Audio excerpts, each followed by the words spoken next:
সুপ্রিয় দর্শক, আপনারা দেখতে পাচ্ছেন এই মুহূর্তে যে টার্নটেবল লেটার গাড়ির মাধ্যমে আজকে আমরা আরেকটি মহড়া পরিচালনা করতেছি। আমাদের উপরে ফগার মেশিন চালিয়ে ধোয়ার ব্যবস্থা করা হয়েছে।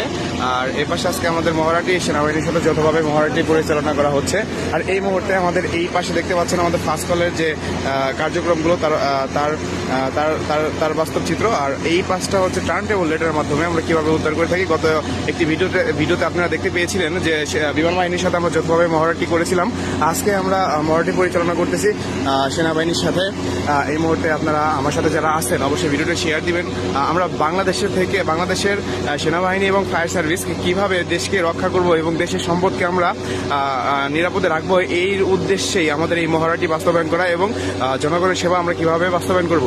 আসলে কোনো ভূমিকম্প বা কোনো অগ্নিকাণ্ড বা বড় ধরনের কোনো অ্যাক্সিডেন্ট হলে সেক্ষেত্রে আমরা ফায়ার সার্ভিসের টিম একত্রিত একা কোনো কাজ সম্পন্ন করতে পারি না। তারপরে যখন আমাদের সাপোর্ট প্রয়োজন থাকে তখন আমাদের বিমান বাহিনী, বাংলাদেশ সেনাবাহিনী এদের সাপোর্ট প্রয়োজন হয় বিধায় তাদেরকে আমরা প্রশিক্ষণের মাধ্যমে আমরা একত্রিতভাবে যেন কাজ করতে পারি, সেই বাস্তবভাবে আমরা যে কোনোভাবে যৌথ মহড়া করে থাকি। এই জন্য তো আপনারা যারা আছেন অবশ্যই আমাদের সাথে থাকবেন এবং আমাদের সাপোর্ট করবেন।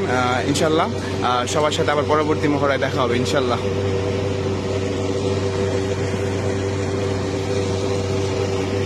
আর আজকে ড্রাইভার আছে আমাদের কুড়বিটোয়া ফায়ার স্টেশনের সঙ্গে।